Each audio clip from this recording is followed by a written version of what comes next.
தவறா பொறுத்திடுவீரா? தொடர்ந்து பதற செய்வீரா?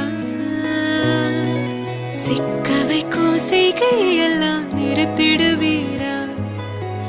மனசு இயங்கல சேரா?